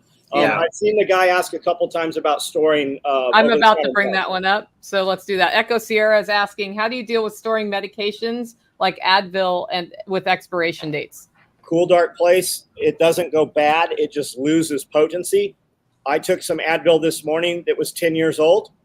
I don't know if it's working, but my sore knee isn't hurting now that I think about it. I mean, it just loses potency. The Air Force or the Army did a huge program on it. If you just search that, they did a thing over 5 years, 10 years. I think it went out as far as 20 years on prescription meds and OTC stuff. And it'll tell you it's in there. Yep. Cool, dark place is the best. Keep it cool, not frozen, and out of light. Most of your over-the-counter stuff is in a light-proof container anyways, though. Bonnie Blue, thanks for the super chat. Building community question. How best to deal with people who poach and cut firewood without permission without making enemies? So I'm assuming this is on your land. They're coming on and stealing trees. Fences make the best neighbors. Fences. You can put a nice, strong 8-joule electrified wire over the top of your perimeter fence. And I've had some good luck with that, even though my perimeter fence is not quite finished. A lot of people don't understand how to interact with electric fences who are doing something like that. Some might. Any other ideas, Jack? They'll learn quick. I don't know if this would, fix the whole idea of not making enemies, but when the Greenpeace people were trying to protect forests, they put giant spikes in the trees. So when they went in with a chainsaw, it smashed the blade on the chainsaw. I think I would try to find out who's doing this, and then I want to know, do I care that I've made them an enemy? Game cameras. Who's doing this? Is it somebody that really is on hard times and even really realize what they're doing, or is this somebody that really is just a local piece of shit that doesn't respect property rights? Because some people may be thinking like, hey, I'm just taking, and what are they taking? Are they cutting trees down? Or are they dragging dead wood out? Like, I think that matters. Yeah. But game cameras and paintball guns filled up with pepper spray paintballs. Yeah, this person has somebody getting through a fence and gates and no trespassing signs. So I would definitely try to figure out. No, I'm gonna, I don't know. I might go on Craigslist and post that there's free drugs available there, and then post up a sign that says you can come get the free drugs, and then set like a collision trap or something. Put some more thought into something like that. Yeah, I would ask myself, do I care if they cut the fallen trees? In this case, it's a neighbor.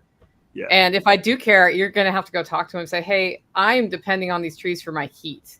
If you would like to cut the trees, you can pay me for the firewood. Yeah. Yeah, I would set up game and then I will buy firewood somewhere else. If I was going to have this conversation, I would set up some game cameras. They're pretty cheap. And I would provide them video of themselves on the land. So when they say they're not doing it, that's you doing it. We had a problem much different than this, but the same. When I lived in Arkansas, we all had to pay for a garbage can, like the really big wheelie ones. And then we put our garbage in there, and people didn't want to pay for it. So they would throw shit in your garbage can. And we knew it was one particular person. So we sent up a game camera, and we had video of him like throwing shit in everybody's cans. So when we had that confrontation, and it wasn't like, listen, we're going to break somebody's legs over garbage in a can, right? But when we're like, no, you're doing this. And he was like, no, I'm not. And we're like, well, there's you putting shit in my can. There's you putting shit in Scott's can. There's you putting shit in Lisa's can. So that's you, right? So you're not going to do this anymore, right? And then it just stopped. And maybe not being that aggressive with it. But I think when people see themselves doing a thing, deniability becomes impossible. Yeah. And it's always good to have cameras up. Because you could have all kinds of information could be gained for like, is it really a coyote that killed your goose? And the longer you wait, the worse it's going to be. When you wait and wait and wait, it's going to build up in you, and it's going to be a much greater confrontation at that point. When you do the things you don't want to do immediately, they're a lot smaller problem than waiting on them. Yeah, here's a good one from Joe. They can have half of what they cut if they do the work of bucking up the whole tree, basically. That's another one. If you're willing to do that, they can give you fire. They can cut your firewood for you, and you could make it a win-win. I have a thing I do with some guys who love to hunt but hate to cut up the deer, where if they kill a deer, they can drop it off at my house. I will butcher it, and I will keep half, and they will get half all packaged and nice, and they can keep hunting deer. And that works great. It's a win-win. I get venison without sitting out in a deer stand really early in the morning, and they get to sit out in a deer stand really early in the morning. John's right, though. You have to do something about this soon. Yeah. Because it's not just that it builds up. It's also that on their end, this attitude of I'm entitled to this, as retarded as it is, it builds up. So if I came by SOE once a week, John, and I brought eclairs and bear claws for you, and the first time I brought that box of donuts, and you'd be like, thanks, Jack. That's really awesome.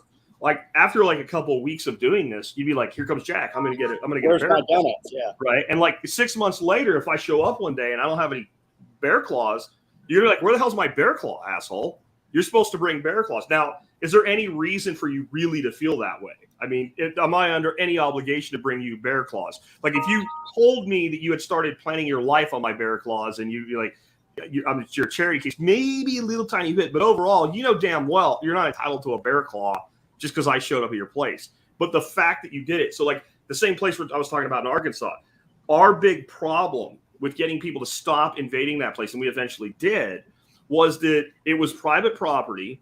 It was like 1,000 acres that nobody cared that was private property for decades. And then all of a sudden the landowner dies, his kids sell it off, it gets developed into this like country community of like 5 acres here, 10 acres there, whatever. And we're putting up gates on the road because people are just coming in there. And the attitude was, but we've hunted here our whole life. Yep. Right? We've hunted here our whole life. I understand that. This has happened to me. I had conversations with guys where I try to be reasonable. Like, this has happened to me. I understand, but we bought this property. Now, if you bought a property, you would feel a right to tell people to stay off it, wouldn't you? Well, yeah. And then the next day they're right back. So we stopped being reasonable. We eventually, I hated doing it. We had to involve the sheriff's department. We made it known that there was video recording going on all over the place and you wouldn't know where. And nobody ever ended up being arrested. But I think it was the fact that they thought they could be. Now, we also had an active sheriff's department that would actually arrest people for trespassing. So I think that helped as well. We had to if you didn't confront it. And that's what it was. It was just this attitude of, my daddy hunted here. I hunt here. I'm bringing my kid to. No, you're not, because it's mine now. Sorry. Yeah, and the plot thickens. She's already offered, just leave some behind. They said no, they expect it free. Okay, so it is actually probably time to make an enemy. No. I can tell you a story here. You're not making an enemy. You have a freaking enemy. Yeah. Like, you already have an enemy. They don't respect your property rights. They're not being reasonable. The guy who built this property that I'm on once cut down some trees on the property next door for posts. And the person next door was not happy and served him with a letter from his lawyer charging $1,200 for those trees and won. I would get video evidence and I would do the same thing. It was a civil matter at that point. Maybe you involve the sheriff, maybe not. But if they're not staying off your property, they need to stay off your property. And, hopefully they're not going to go total ape on you. I want to highlight some things. Chuck Peoples, thank you for the super chat. Rachel Brown says, just because you three do what you do. Thank you for the super chat. We really appreciate those. Maybe you can put a bunch of beehives on your property and like right there. Yeah. Cables that you can like shake the beehives from a couple 100 yards away. Man, I got some bees I can send you that will go crazy on them. Yes. Yeah. Nicole Sauce's bitchy bee barf is a thing. That's what I call the honey. Bitchy bee barf. Okay, what do you all feed your cats? Trying to find out if there's something I could grow to feed them, like John does rabbits for the dogs. So we feed our cats the cheapest cat food you can possibly get. It sits in Rubbermaid containers outside, and it's almost always accessible to the cats. And then we do fridge clean out. My guy cooks ribs almost every week, so we have a lot of ribs that are left over. And then the next day he cooks something else awesome, and it just keeps going, right? So in about a week, those ribs come out of the fridge. They can't go to the dogs because they have cooked bones. They go to the front porch out front, which is a big concrete slab, and only the cats can access those. They eat what they want, and eventually they get put in the trash.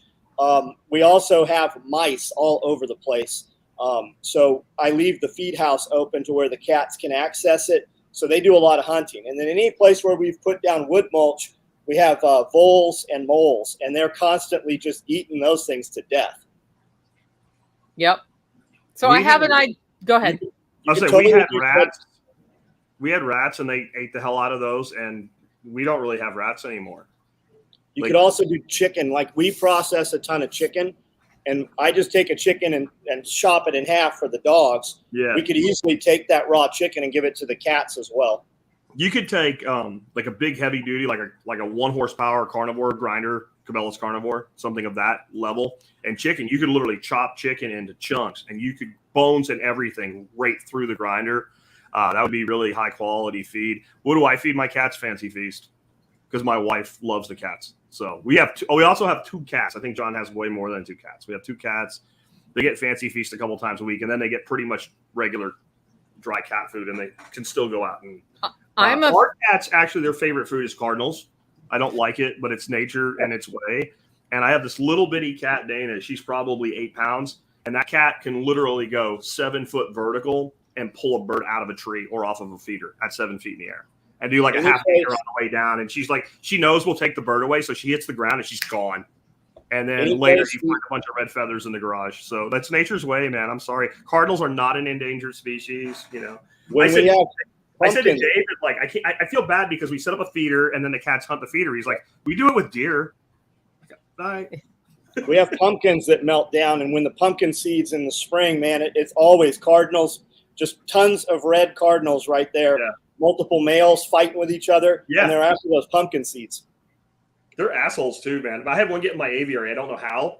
And so I went in to save it, and I picked it up, and it bit the shit out of me. Because if you think about it, they have like a parrot-like beak. So I've picked up plenty of songbirds and rescued them and stuff, and I've never had one bite me. That thing, it latched on, and it literally wouldn't let go. Like, it kept trying to bite harder and harder, and finally it let go. I'm like, dude, if you don't let go. I will make you let go. You will let go, and you will not like it. I was actually heading to the pond. I was going to stick it in the pond and figured it would let go at some point, but it finally let go and flew away, and then went up a tree and screamed at me. So on that note, one time I was no obligation to save them now. I've been bit. Cat eats you. I'm sorry. One time I was in the woods and a blue heron broke his wing, and I went over to help him. Oh, they don't ever do that. So I ended up with a blue heron in my cheek, and I'm holding this, and he's looking at me, and I'm looking at him, and he's like, "What's next?" And I had somebody come break his neck so that, because it's a hooked beak, right? It'll rip a huge hole so that I could unstring his beak from my cheek. So don't walk up to a blue heron and reach down and pick it up like it's a chicken. Bad idea. In fact, any hawk, owl, they will rip the crap out of you. And, you know, it was funny because I'm so used to poultry and they'll just sort of let you deal with it. Nope. Don't be that confident. Blockade Runner says Blue Jays are assholes. So that's a Jack Kidd story. So I was like 15. I was out hunting with my old man, and he was a couple hundred yards down away from me. And Blue Jays like see you in the woods and start screaming at you for no reason other than like, you're there. Everybody, he's over here. So then you won't see a deer. So I hear the Blue Jay screaming at my dad. And I'm like, he ain't going to see no deer today. And like this goes on for like 30 minutes. And he's got an 06. And all of a sudden I hear this. I'm like, holy shit, he got a deer. He comes walking through. He goes, it's time for lunch. He had a Blue Jay feather in his hat. So he shot the freaking Blue Jay with a 30-06 because it wouldn't leave him alone. They are assholes. Okay, here's our conspiracy question for the show. What have you heard about the Earth's atmosphere being intentionally broken down, allowing stuff to come in and destroy planet growth? I can't. I think they are.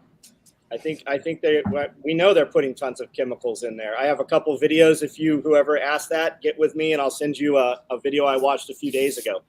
I think they're putting all kinds of shit in the air. Back to the thing about cats. Cats eat mice in the wild. A lot of mice. Do you know what grows easily in a cage and reproduces if you take care of it? So if you're thinking, how do I make a regenerative source for my cats because I'm worried there won't be cat food? So I produce hundreds of rats per week for snake food. We do them in breeder trays. We feed them dog food. If you feed them rodent chow or monkey chow, the litters double in size. But you don't need to feed your cat anything specific unless you just want the prey drive. Your cat will live just fine on poultry. Like, you can just grow chickens if you're a homesteader, you're probably doing chickens. I have 70 chickens in the freezer. I've got 50 out on grass right now. Just grow chickens. Yeah, they will eat what dogs eat also. So if you're growing raw food for your dogs, you're growing raw food for your cats. I would totally feed rats and mice that I would buy to my dogs and cats if my wife wouldn't freak out about it. Like when I used to breed snakes, I thought about breeding mice and rats for myself, and like Rodent Pro or Mice on Ice or whatever. It was just more economical, even with shipping frozen product if you're buying in mass. So if I was going to feed rats and mice to my cats food, I would buy them. Right? If you buy the big rat, throw it to the dog. You buy the little mouse and throw it to the cat. Rodent Pro has I would breed mice. Rodent Pro's way cleaner. They're just packaged better. Everything about Rodent Pro. Agreed. We'd buy about $1,000 at a time. They're going to put it in a box. Their website's awesome. When you order, they're like, you can fit this, you can fit this. Okay, this is all you can put in this box. You're going to pay a $65 hazmat fee for the dry ice. Yeah. They come fully insulated. Great company. Rodent Pro. Yeah, and they're really good on their follow-up too. When I quit breeding snakes, they reached out like, did we do something wrong? Yeah. Did we lose your business? No, I just got rid of the snakes, guys. Well, can we get your business back? Well, what would I do with $1,000 worth of mice and rats a quarter if I don't have anything to feed them to? People use Rodent Pro because they have quail. They've got different poultry, guinea pigs, and a lot of zoo people use that stuff for their medium-sized cats as well. And if any of you guys that want side hustle, you've already got eyeballs coming to your property or whatever, and you want to sell worms or crickets, we were bringing in 10,000 crickets every Wednesday would be delivered here, and we were using banded crickets. When they get away, they can't breed out in the wild. It's a much bigger cricket. They're also quieter, and they don't have wings. But we were buying those. I want to say I was getting 10,000 of them for maybe $200 a week. I think that's about what we were paying for bearded dragons. There's a huge profit margin on bait if you have people already coming that will buy bait. Yeah, agreed. Okay, we have a question about tractors here. Thank you for the super chat. It's so somebody has a tractor coming, LW of Jack's. 2021, 80 hours. Yeah, it's a John Deere. Advice for learning all the controls, anything to avoid. You three are great. Just go use it. It's like a video game, man. There's no substitution for just use that thing. Get on it. Go drive it around for a couple hours. Drop your PTO, engage your PTO, your 3-point. Put quick fits on your PTO if you can get them. All of our tractors are, the John Deere's not, but our other stuff's set up to where we just open it from inside and change implements. Just play with that thing, man. And a tractor that sits around not started is a tractor that'll make you unhappy.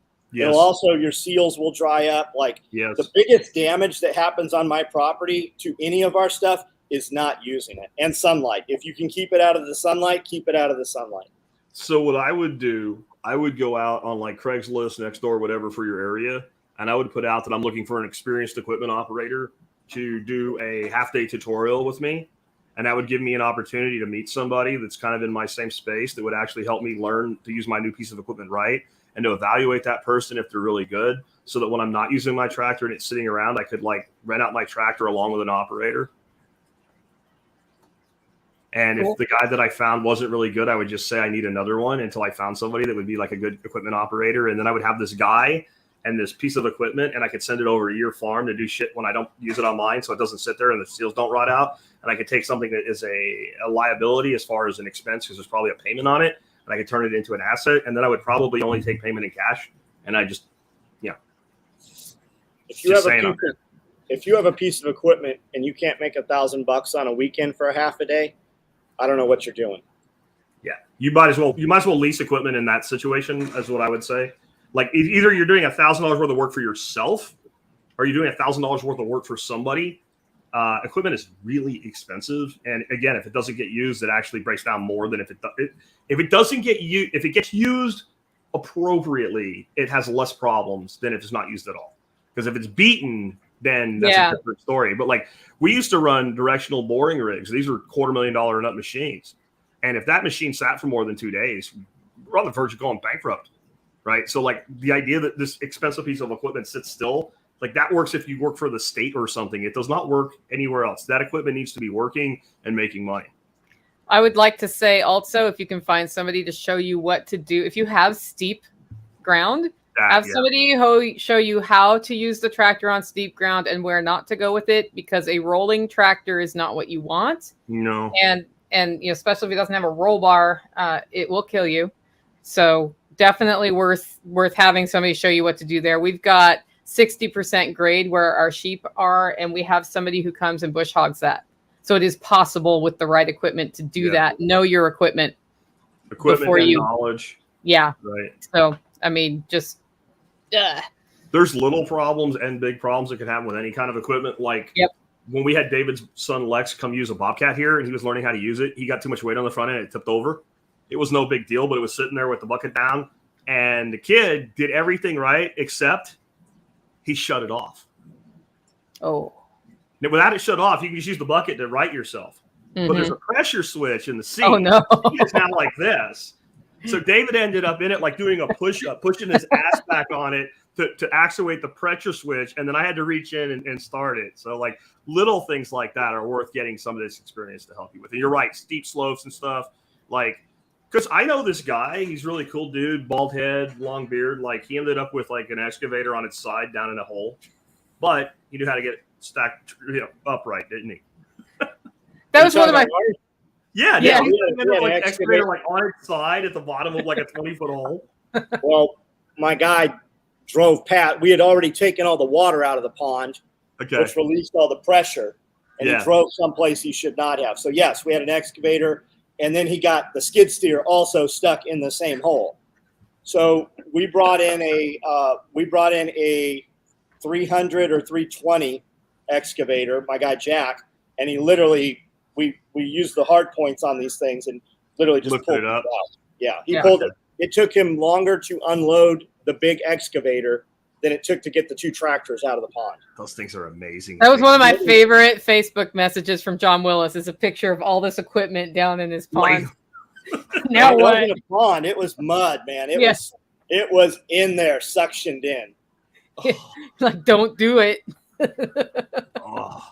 I'm standing out front talking to 10, 15 customers are in town, and I'm walking them out to their cars, and I see all my guys just running. I'm like, somebody's hurt or the other tractors are in the hole. Yep. I need to wrap soon, Nicole. I just texted you that question. Okay. So, I love our network. We had a question in the comments about what to buy for butchering, and Liberty Meat Solutions totally handled it, so we're not going to do it. Okay. Jack, the name of the company where you ordered mice again? Rodent Pro. Rodent Pro. Oh, yeah. That's way better than Mice on Ice. Pro. Mice on Ice has a cooler name, but Rodent Pro has a better product and better everything else. So, Echo Sierra, no, Q. What do you feed mice? You feed them whatever they will eat. Yeah, mouse food. But it's they will. I mean, like, what do mice eat at your house when you're like, crap? The mice got into my loaf of bread. Feed them that if you can't buy mouse food. Okay, so here's another answer to that. If you're feeding rodents, you can feed them anything, right? If you are feeding them to produce more rodents, it is actually cheaper to feed them a higher quality feed because your litters will double, if not triple, and the size and the weight of the babies will be double of what you will get through that shitty input. We were using cheap dog food, the cheapest stuff you could get from Tractor Supply, doing rats. When we moved to Harlan Laboratories, Harlan, your white lab mice, those are all patented mice. Those are Harlan Laboratory mice. We use Harlan Laboratory feed block. And when we started doing that, our litters doubled and tripled in a lot of cases. The rats are literally 3 times, I mean, like rats the size of squirrels. So a lot of times when we want to go the less costly way, and the less costly way a lot of times is not in the long run the lesser way. Agreed. Somebody found a way to process chickens for $250 a bird. I'm impressed. That sounds insane. Yeah. That's insane. I wouldn't do it for that. I would never touch a bird if somebody did it for $250. I wouldn't even think about it. I'd be like, here. Go. All right. Well, it looks like we're heading in on the end of a couple of hours here. So let's just go around the horn and drive everybody. So we do these collaborative things in part to help cross-promote each other's stuff. So Jack's over at thesurvivalpodcast.com. Jack, what do you got going on soon? I got a big workshop coming up. We're probably going to release tickets 3rd week of September. I don't remember off the top of my head. It'll be the weekend of the 24th. It'll probably be the 24th that those tickets go on sale if you want to come. This is like I don't know. It's like a reunion rock concert or something. Like you either are there when the tickets go on sale or you don't get to come. And I don't say that just to market it. I say that so that nobody's pissed off when they find out like 15 minutes after they go on sale, there aren't any. And I have people every year that are mad at me because it's sold out and, And they weren't paying attention. I guess, or they're like, thanks a lot for nothing. Or they'll fill out the form and the form completes, but then it says it's sold out and then they're pissed. And it's like, I have to put a limit, right? I can't, because we're talking to some people that have been to what you and John do up at SOE right now about coming here and doing some other stuff for us. And we're having to make a very clear distinction. Like, this is not 500 people.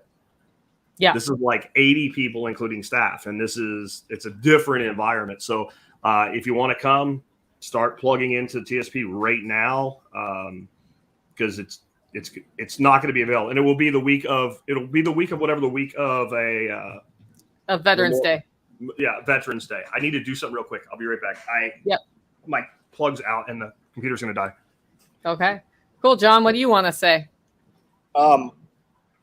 Same stuff always. Live video every night at 9:00. Jack talking about that selling out while they're putting in the cart. That's called cart sniping, and that's a good position to be in. I would say raise the price, but Jack already knows. Jack knows all that. I've raised the price. It's gone from $500 to $600. Costs have gone up. Yeah, I've raised the price and I've cut the number of attendees. We usually do 65 people as far as paid students. We're cutting to 50. Because last year when we did 65, we ended up over 90, including staff. And it was too much. And I felt some things didn't get done the way that people are entitled to have them done when they pay to come here. And so there was a few slips on some quality issues. It wasn't terrible, but I don't care. I aim for excellence with that. And so it's going to be 90 seconds. I'm going to guess that it's going to sell out this year. 90. Yep. That's generous. I'm guessing 5. John? Because you know what? The thing, I think, Nicole, you would agree. The thing that makes it different is since it's smaller. Yeah. And like you have people that are like struggling to get their way in the world, and yet you have people that are multimillionaires, right? And you have that interaction, and you have like tons of people there that are heart of the teacher, even if they're not presenters, like Hog-Eye Harry, if he makes it that will take time and spend time with people about anything, whether it's business, whether it's raising pigs, no matter what it is. And it's a hell of a party. It's the best party you will ever have for $600. I promise you. And you'll learn. And you'll learn. And you'll meet people. And John has an open, free invitation, but he never comes. If you're coming out to SRF4 Self-Reliance Festival, the swale install the day before, even if you have no interest in swales, most of the people presenting at SRF will be here, and we all hang out in the evening. That is an opportunity for you to talk to these people in a much smaller group and have conversations that you would never get to be a part of otherwise. We all hang out. Is that Thursday, John? Friday. Oh, it's Friday. Oh, we'll be there. Yeah. So it'd be worth it for you guys to come in that night ahead of time, get tickets, come in for the day, and hang out. And I promise you will have a good time. Wait a minute. So the festival is Saturday, Sunday? Yes. Yeah. Oh, I got to talk to David. All right. Yeah, you got to talk to David about that. All right. I thought it was Friday. Because I have you on Sunday, and if that changes, we need to talk. No, we'll work it out. So we have to come back Monday. All right. Cool. Yeah, so that is true. The Plant Guild class is Friday before Self-Reliance Festival. We're capped at 50 people for that. So once 50 tickets are gone, they're gone. We're getting close to that number. So grab your ticket now. It does include lunch, and you do get more time with the speakers, with John to talk, because we have a lot less stuff pulling us in multiple directions. So we have more time to talk.